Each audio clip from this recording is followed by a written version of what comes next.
నమస్తే, నా పేరు కిరణ్ మే. ఎస్టీవీ న్యూస్ కు స్వాగతం. ముందుగా హెడ్లైన్స్. ఎన్నికలకు వైసీపీ సిద్ధం అంటుంటే చంద్రబాబు బై బై అంటున్నారు. ఒంగోలు పట్టాలు పంపిణీ పండుగలో ముఖ్యమంత్రి జగన్ విమర్శ. నెరవేరనున్న దశాబ్దాల కళ 16 కోట్లతో తుంగ్లం రైల్వే ఫ్లైఓవర్ బ్రిడ్జ్ నిర్మాణానికి శంకుస్థాపన చేసిన మంత్రి అమర్నాథ్. పీసీసీ చీఫ్ షర్మిలపై మంత్రులు నారాయణ స్వామి, రోజాలు ఫైర్. చంద్రబాబుతో కలిసి సోదరుడిపై విమర్శలు చేయడం సరికాదని హితవు. మార్చి 31, ఏప్రిల్ 3 తేదీల్లో విశాఖలో ఐపీఎల్ మ్యాచ్లు షెడ్యూల్ ఖరారు చేసిన బీసీసీఐ.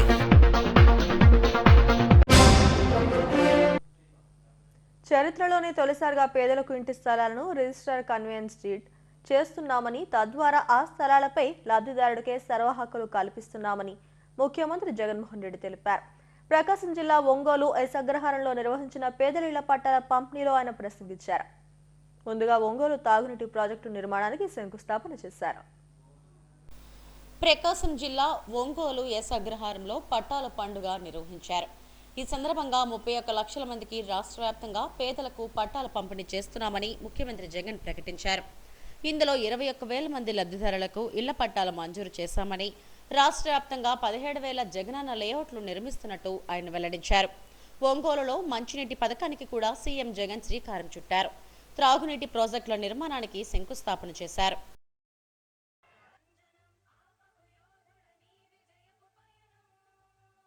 పేదల కోసం పెత్తందారులపై అనేక పోరాటాలు చేశామని ముఖ్యమంత్రి జగన్ గుర్తు చేశారు. ఇంటింటికి తలుపు తట్టి సేవలు అందిస్తున్నామని, 58 నెలల పాలనలో విప్లవాత్మకమైన మార్పులు తీసుకువచ్చామని ముఖ్యమంత్రి చెప్పారు. ఒకవైపు పేదవాడికి మేలు చేస్తుంటే మరోవైపు ప్రతిపక్షాలు, ఎల్లో మీడియా తమపై దుష్ప్రచారం చేస్తున్నాయని ఆరోపించారు. ముఖ్యంగా చంద్రబాబు కుప్పంలో పోటీ చేయడానికి కూడా వెనుకాడుతున్నారని, ఆయన రెస్ట్ తీసుకుంటే మంచిదని ఆయన సతీమణి చెబుతున్నారంటే అక్కడ పరిస్థితి ఎలా ఉందో అర్థం చేసుకోవచ్చన్నారు. పేదలకు మంచి జరగకుండా కోర్టుల్లో 1191 కేసులు వేశారని, చంద్రబాబు కుట్రను అధిగమించి పేదలకు ఇళ్ల పట్టాలు పంపిణీ చేస్తున్నట్టు ఆయన తెలిపారు. వైసీపీ సిద్ధం అంటుంటే చంద్రబాబు మాత్రం కుప్పం నుంచి బై బై బాబు అంటున్నారని విమర్శించారు. పేద వర్గాలకు ఇళ్ల నిర్మాణం చేయకపోయినా రైతులకు బేషరతుగా పూర్తిగా రుణమాఫీ చేస్తానని చెప్పి వారందరినీ కూడా మోసం చేసిన ఈ మాయలోడు ఏ జంకు గొంకు లేకుండా ఇప్పటికీ కూడా ఈ రాష్ట్ర రాజకీయాలలో ఉన్నాడు అనంటే ఇంతకన్నా దుర్మార్గం ఎక్కడైనా ఉంటా అని చెప్పి ఆలోచన చేయమని అడుగుతా ఉన్నా. పొదుపు సంఘాల అక్క చెల్లెమ్మలందరికీ మొదటి సంతకంతోనే మాఫీ చేస్తాను రుణాలన్నీ అని చెప్పి ₹1 కూడా మాఫీ చేయకపోగా ఆ అక్క చెల్లెమ్మల ఉసురు తగులుతుందన్న భయం కూడా ఈ పెద్ద మనిషికి లేకుండా రాష్ట్ర రాజకీయాలలో ఈ మనిషి ఇంకా కొనసాగుతా ఉన్నాడు అనంటే ఇంతకన్నా దారుణం ఎక్కడైనా ఉంటుందా ఆలోచన చేయమని అడుగుతా ఉన్నా. 650 వాగ్దానాలు ఇచ్చి మేనిఫెస్టో అని చెప్పి చూపించి, ఎన్నికలప్పుడు రంగురంగుల మేనిఫెస్టోగా చూపించి ప్రతి సామాజిక వర్గానికి అది చేస్తా ఇది చేస్తాను అని చెప్పి ఏకంగా 650 వాగ్దానాలు తానిచ్చి 10% కూడా అమలు చేయకపోయినా ప్రజలు తనను ఎట్టి పరిస్థితుల్లోనూ కూడా నమ్మటం లేదు అని చెప్పి ఈ పెద్ద మనిషికి తెలిసిన బాబు నిస్సిగ్గుగా మళ్ళీ ఎన్నికలు వచ్చేసరికి మళ్ళీ కొత్త మేనిఫెస్టో తీసుకొని వచ్చి ప్రతి ఇంటికి కేజీ బంగారం ఇస్తానని, ప్రతి ఇంటికి బెంజ్ కారు కొనిస్తాను అని మళ్ళీ ఇదే పెద్ద మనిషి నిస్సిగ్గుగా మేనిఫెస్టోతో మోసం చేస్తా ఉన్నాడు అనంటే, మోసం చేయగలుగుతా ఉన్నాడు అనంటే ఇంతకన్నా దారుణం ఎక్కడైనా ఉంటుందా అని ఆలోచన చేయమని అడుగుతా ఉన్నా. ఈరోజు ఇలాంటి కార్యక్రమాలన్నీ కూడా చంద్రబాబు నాయుడు గారు ఇలాంటి కార్యక్రమాలన్నీ కూడా చేస్తా ఉన్నా కూడా ఒక ఈనాడులో కానీ, ఒక ఆంధ్రజ్యోతిలో కానీ, ఒక TV5లో కానీ చంద్రబాబు నాయుడు గారి గురించి ఎవరు విమర్శించరు. ఇటువంటి దారుణమైన రాజకీయాలు ఈ పెద్ద మనిషి చేస్తా ఉన్నా కూడా ఈనాడు, ఆంధ్రజ్యోతి, టీవీ5 అబద్ధాల కథనాలు రాయిస్తారు, మోసపూరిత డిబేట్లు చేయిస్తారు. ఆ టీవీ ఛానళ్లలో, ఆ పేపర్లలో కథలుగా అబద్ధాలు రాస్తారు. ప్రజల్ని మరోసారి మభ్యపెట్టడానికి అన్ని మాయలు మంత్రాలు ప్రదర్శిస్తారు.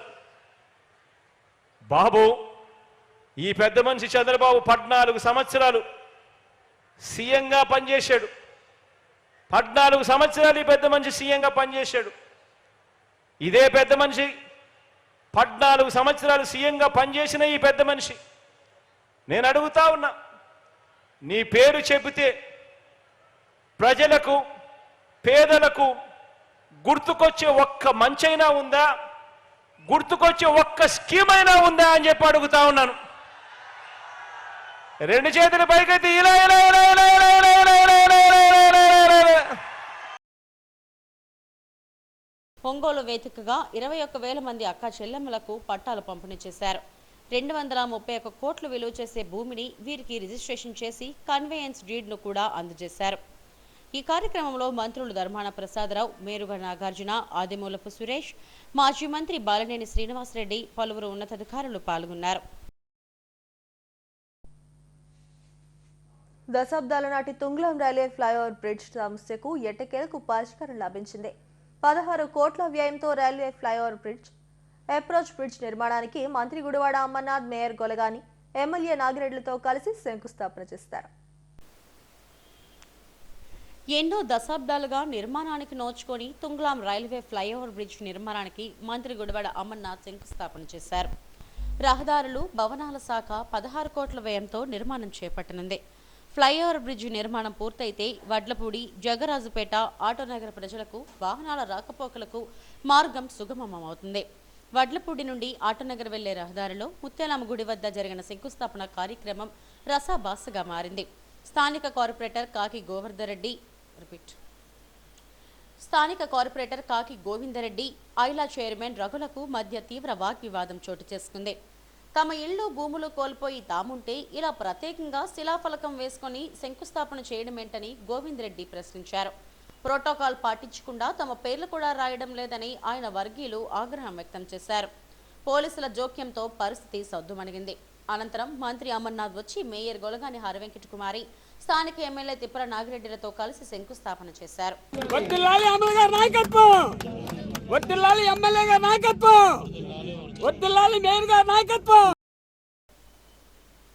ఎన్నో దశాబ్దాలుగా నిర్మాణానికి నోచుకొని తుంగ్లాం రైల్వే ఫ్లైఓవర్ బ్రిడ్జికు తమ ప్రభుత్వంలో మోక్షం కలిగిందని మంత్రి అమర్నాథ్ చెప్పారు. గాజ్వాక నుండి మధురవాడ వరకు ఉన్న 11 జంక్షన్లలో ఫ్లైఓవర్లు నిర్మిస్తామని చెప్పారు. దీనికి డిపిఆర్లు కూడా సిద్ధమయ్యాయన్నారు. విశాఖ నగరాన్ని అంతర్జాతీయ స్థాయిలో తీర్చిదిద్దేందుకు సీఎం జగన్ కృషి చేస్తున్నారని చెప్పారు. నిర్మాణం జరగాలని చెప్పి ఈ ప్రాంత ప్రజల తాలూకు కోరిక. ఎందుకంటే ముఖ్యంగా హెవీ వెహికల్స్ ఎక్కువగా వెళ్ళేటువంటి ప్రాంతం. ఈ రోజున్న రైల్వే సైడింగ్ ఏదైతే ఉందో ఎక్కువగా స్టీల్ ప్లాంట్ కి వచ్చిపోయేటువంటి గూడ్స్ ట్రైన్స్ ఇవన్నీ కూడా మరీ ఫ్రీక్వెంట్ గా గేట్ పడిపోవడం, ప్రజలకి అసౌకర్యంగా ఉండడం, ఇక్కడి నుంచి వెళ్లాల్సినటువంటి వారు ఎవరు వచ్చినా సరే అటు వడ్లపూడి వెళ్ళి వడ్లపూడి నుంచి మళ్ళీ శ్రీనగర్ మీదుగా మళ్ళీ తిరిగి వచ్చేటువంటి పరిస్థితులు, వీటన్నిటినీ కూడా అధిగమించేటువంటి కార్యక్రమం.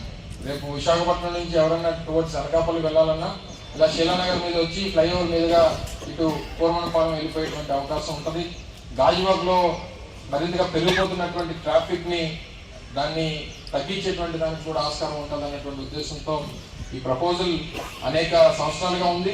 గతంలో రైల్వేకి సంబంధించినటువంటి పోర్షన్ కూడా 10 కోట్ల రూపాయల వరకు ఏదైతే పోర్షన్ ఉందో అది కంప్లీట్ అవ్వడం, ఇప్పుడు నూతనంగా అప్రోచ్ రోడ్స్ ఏదైతే రైల్వే పోర్షన్ కాకుండా ఇటు అటు ఏదైతే అప్రోచెస్ ఉన్నాయో దీన్ని మరో 16 కోట్ల రూపాయలు పెట్టి మనం నిర్మించాలని చెప్పి R&D ద్వారా నిర్ణయం తీసుకోవడం, కేంద్ర ప్రభుత్వంతో కూడా మాట్లాడడం, ఈరోజు దానికి సంబంధించి పూర్తి స్థాయిలో టెండర్స్ కూడా కంప్లీట్ చేసుకొని కాంట్రాక్టర్ కూడా పనులు ప్రారంభించేటువంటి దానికి ముందుకు రావడం జరిగింది. సో ఈరోజు శంకుస్థాపన కార్యక్రమం తర్వాత త్వరితగతిన పనులు కూడా ప్రారంభించేటువంటి కార్యక్రమం చేయబోతా ఉన్నాం.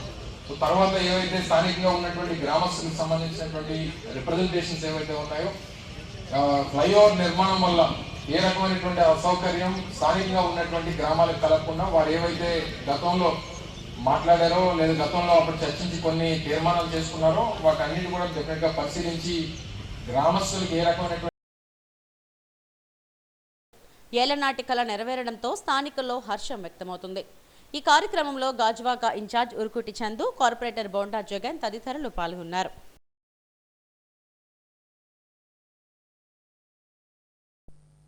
పీసీసీ అధ్యక్షురాలు షర్మిల ఎవరి బాణమో అర్థం కావడం లేదని డిప్యూటీ సీఎం నారాయణస్వామి విమర్శించారు. తెలంగాణ బిడ్డనంటూ ఇన్నాళ్లు అక్కడ రాజకీయాలు చేసిన షర్మిల పదవి వ్యామోహంతో కాంగ్రెస్లో చేరారన్నారు.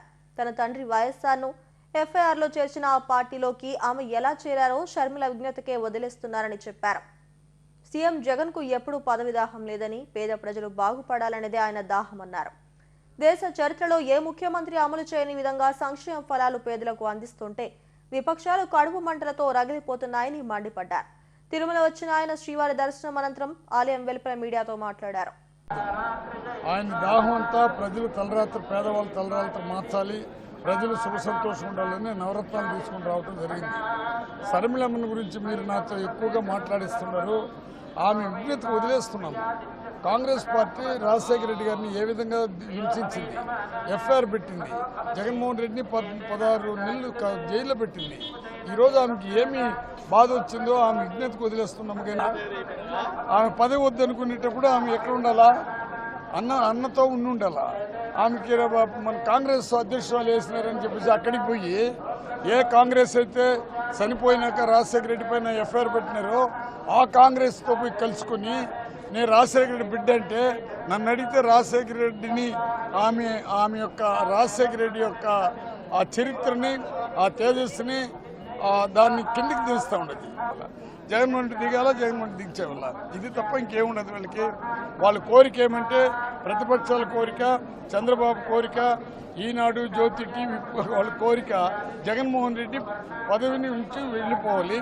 మళ్ళీ ఎవరు వచ్చినా మనం దోపిడీ చేసుకుని ఇంకా మంచి భూ కబ్జాలు చేసుకుని అవినీతి పరుల్ని ఇంకా పెద్ద పీఠం ఎక్కించాలి.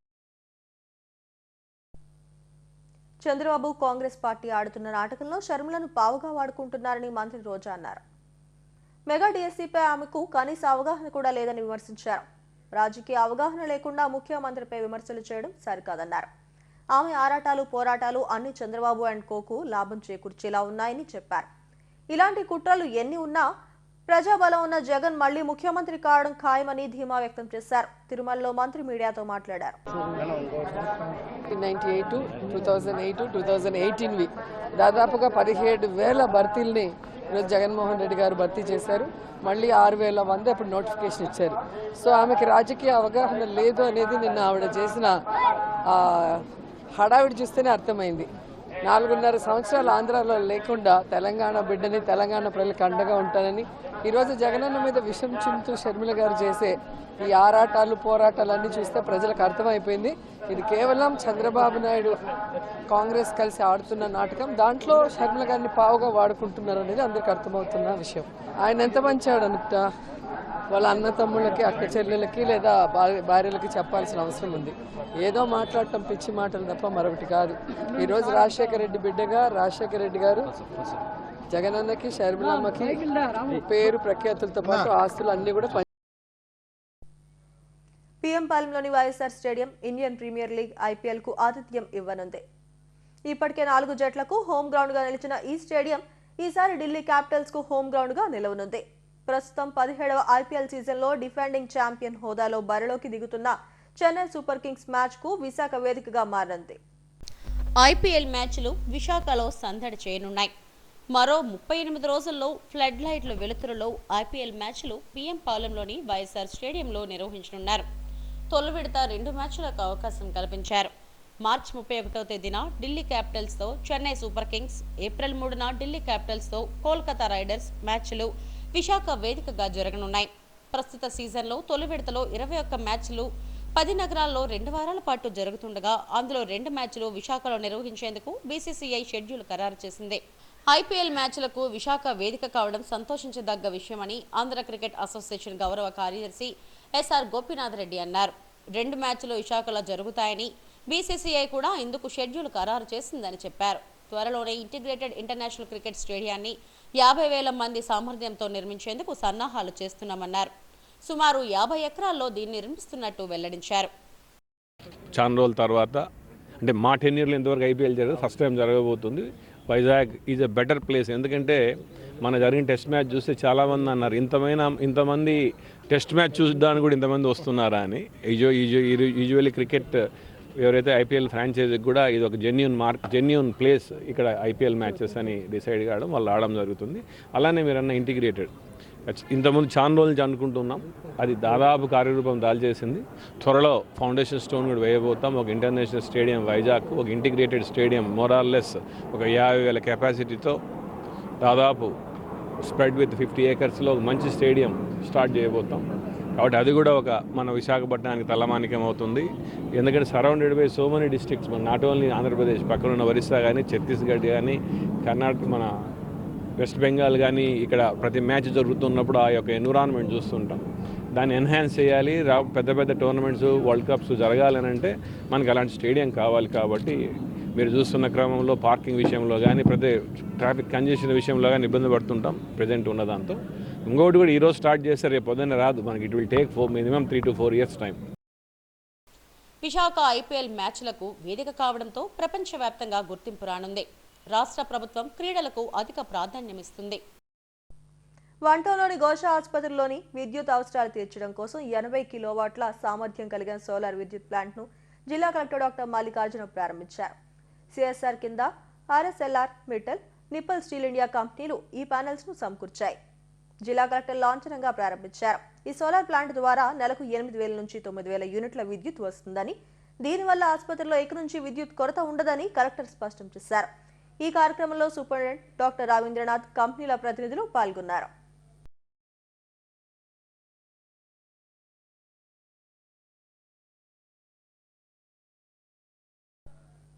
ఏపీ ల్యాండ్ టైటిలింగ్ యాక్ట్ 2022కు వ్యతిరేకంగా గాజువాక కోర్టు ఆవరణలో న్యాయవాదుల దీక్షలు కొనసాగుతున్నాయి. National human rights council legal secretary Kandregula Leela Hariprasad నిరాహార దీక్ష చేపట్టి సంఘీభావం తెలిపారు. రాష్ట్ర ప్రభుత్వం గత నెలలో అమల్లోకి తెచ్చిన భూ హక్కుల చట్టం ప్రజల పాలిట యమపాసంగా మారబోతోందని ఆందోళన వ్యక్తం చేశారు. ఈ చట్టం పూర్తి స్థాయిలో అమలైతే రిజిస్ట్రేషన్ వ్యవస్థ, రెవెన్యూ, న్యాయ వ్యవస్థలు కనుమరుగయ్యే ప్రమాదం ఉందన్నారు. దీక్షల్లో సామాజిక కార్యకర్తలు వినోద్ బాలు, జాగరపు శ్రీను తదితరులు పాల్గొన్నారు. మా న్యాయవాళ్ళందరూ కూడా 68 రోజులుగా నిరాహార దీక్ష చేస్తూ ఉన్నారండి. ఈ ల్యాండ్ టైటిలింగ్ యాక్ట్ అనేది ఓన్లీ మాకు న్యాయవాదులకి ప్రతికూలం ఏం కాదు, సానుకూలం కాదు, ప్రతికూలం కాదు, మాకు ప్రతికూలం కాదు. ప్రజలందరికీ ఇది, ప్రజలందరూ చేయవలసిన పోరాటం ఇది. ఈ ల్యాండ్ టైటిలింగ్ యాక్ట్ అనేది వస్తే ఎవరి భూములు ఎవరి సొంతం కాదండి, అంతా ప్రభుత్వ అధికారులు, పొలిటీషియన్స్, ధనవంతులు వీళ్ళ చేతుల్లోకి వెళ్ళిపోతుంది. సాధారణ ప్రజలు ఏమైనా మనకి ఇష్యూ వస్తే అయ్యో కోర్టుకి వెళ్ళొచ్చు, కోర్టులు ఉన్నాయి కదా, కోర్టులో పోరాడచ్చు కదా అనుకోవచ్చు. ఈ ల్యాండ్ టైటిలింగ్ యాక్ట్ అనేది వస్తే కోర్టులో పోరాటం చేయడానికి ఉండదు, అంతా ప్రభుత్వ అధికారులు టీఆర్ఓ పరిధిలోకి వెళ్ళిపోతుంది. సో ఇది ఓన్లీ న్యాయవాదులే కాదండి, మా కోసం చేయట్లేదు, ప్రజల కోసం, రైతుల కోసం, మీ అందరి కోసం చేస్తుంది. కానీ ఇప్పుడు కూడా చాలామంది ప్రజలకి ల్యాండ్ టైటిలింగ్ యాక్ట్పై అవగాహన లేదు. సో అవగాహన తెలుసుకోవడం కోసం మీ అందరూ కూడా కోర్టులు బయట ప్రతి ఎవరికి భూమి ఉన్నా సరే అండి, మీ భూమి ఉన్న పరిధిలో కోర్టులు ఉంటాయి. ఆ కోర్టులు బయట న్యాయవాదులు మీ అందరి కోసం పోరాటం చేస్తున్నాం.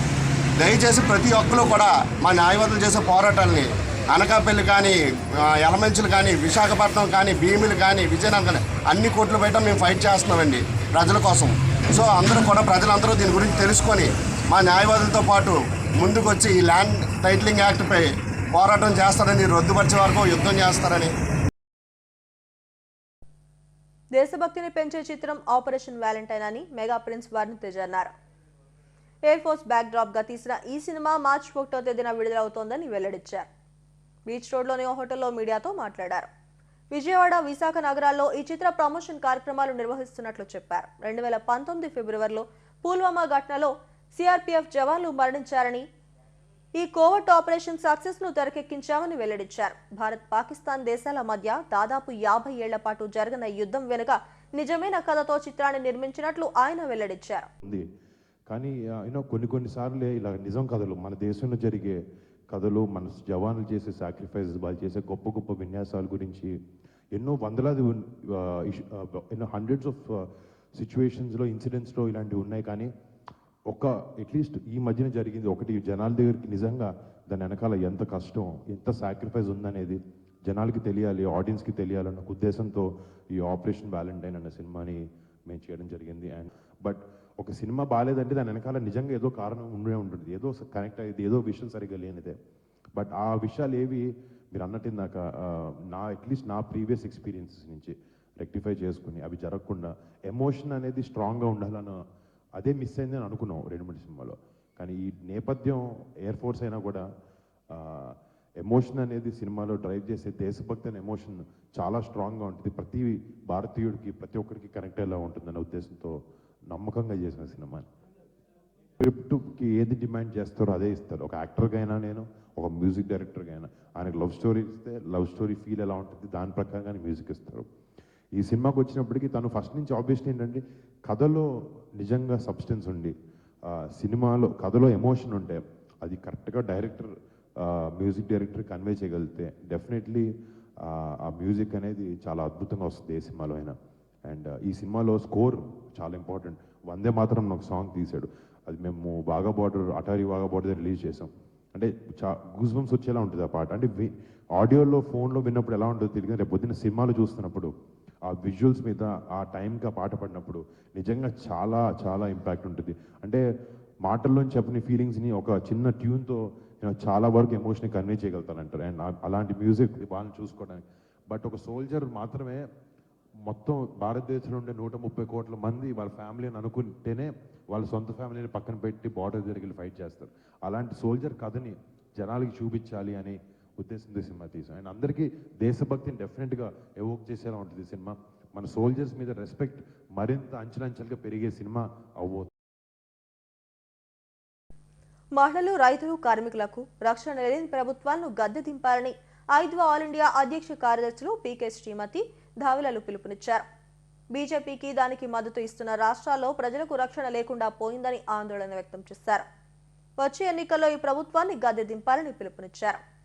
అల్లూరు విజ్ఞాన కేంద్రంలో జరుగుతున్న అఖిల భారత 5వ కార్యవర్గ సమావేశాల్లో భాగంగా మీడియాతో మాట్లాడారు.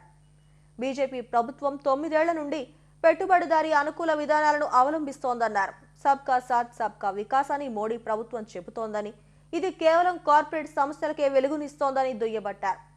ప్రతి అరగంటకు మహిళపై అత్యాచారాలు, అఘాయిత్యాలు జరుగుతున్నాయని ఆరోపించారు. హర్యానా, పంజాబ్, ఢిల్లీ సరిహద్దులో గిట్టుబాటు ధర కోసం ఆందోళన చేస్తున్న రైతులను కాల్చి చంపుతున్నారని మండిపడ్డారు.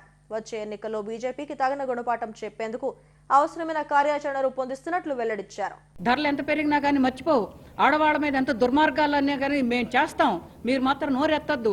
హత్రాసులో ఏం జరిగింది, బిల్కిస్ బాను ఏం జరిగింది, కతువాలో ఏం జరిగింది, రావణుకు దండం పెట్టుకోవడం పేరుతోటి ప్రజల మధ్య ఐక్యతలు తీసుకొస్తా ఉన్నాడు. బేటీ బచావ్ బేటీ పడావ్ అని చెప్తున్నాడు. కానీ నడి రోడ్డు మీద దేశ గౌరవాన్ని నిలబెట్టారు, దేశాన్ని పథకాలకు తెచ్చిపెట్టారు. సాక్షి మాలిక్, వినేష్ పోగాట్ వీళ్ళంతా కూడా రోడ్డు మీద కూర్చుని పోరాటం చేస్తే ఏం కనపట్టలేదా మోడీ గారికి? అమిత్ షా కనపట్టలేదా? తెలుగు రాష్ట్రాల కోడళ్ళు అంటుంది నిర్మలా సీతారామన్ కనపట్టలేదా? ఏదైతే పోరాటం చేశారో పోరాట స్థలానికి బ్రిజ్భూషణ్ సొంత ఇల్లు కానీ అట్లాగే రిజర్వ్స్ ఫెడరేషన్ ఆఫీస్ కానీ ఎంత దూరం ఉంది? పట్టుమని నడిస్తే 2-3 నిమిషాల దూరంలో ఉంది. ఇప్పటికీ కూడా బ్రిజ్భూషణ్ కంట్రోల్లో ఉన్నది. కాబట్టి ఏంటనంటే ఇవన్నీ కూడా చాలా దుర్మార్గాలు.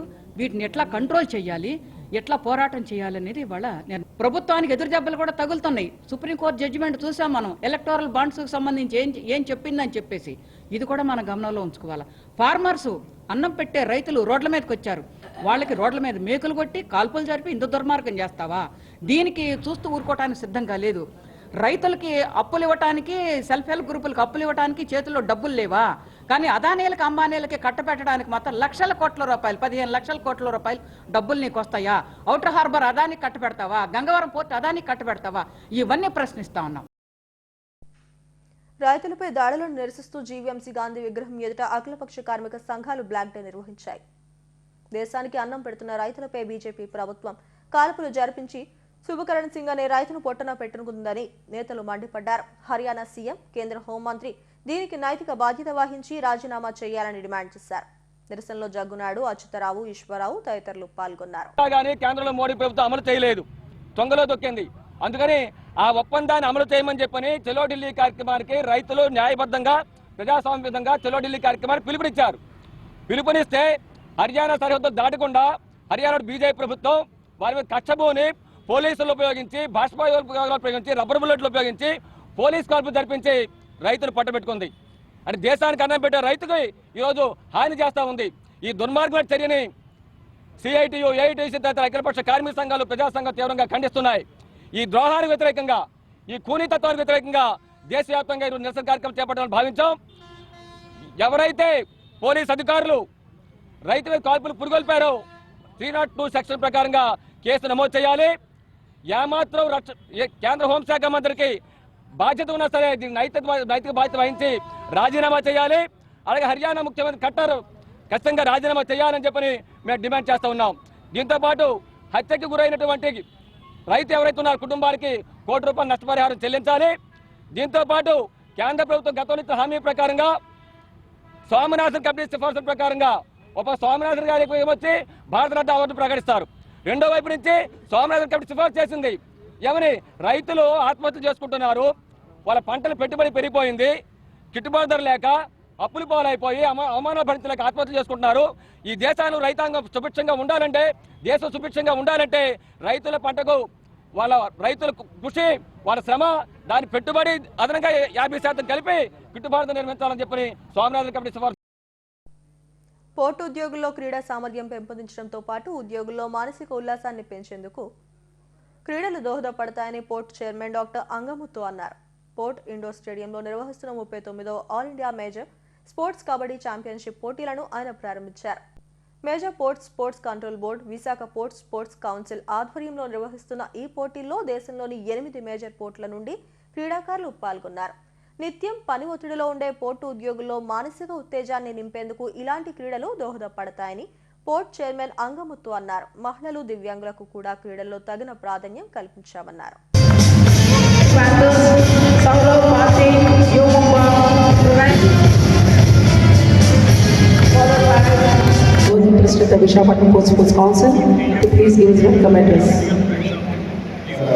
I was just inquiring why only 8 ports, what happened to other ports? Then Venu was telling there are no players. There are no players and players are retiring. You know, this is not a good thing to happen because players may retire. New person should come and take over. Okay, we should encourage because our ports, we have such a good legacy.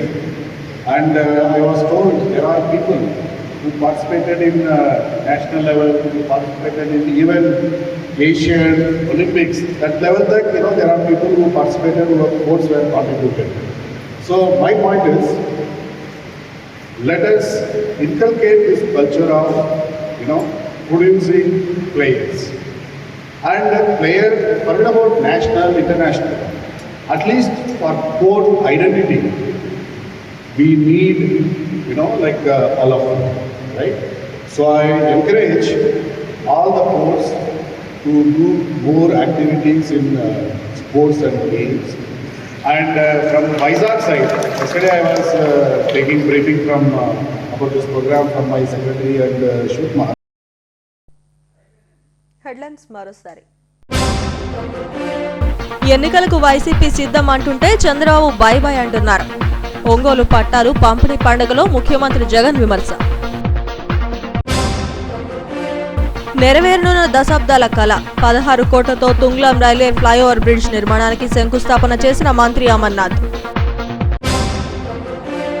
PCC chief షర్మిలపై మంత్రులు Narayanaswamy, రోజాలు fire. చంద్రబాబుతో కలిసి సోదరుడిపై విమర్శలు చేయడం సరికాదని హితవు.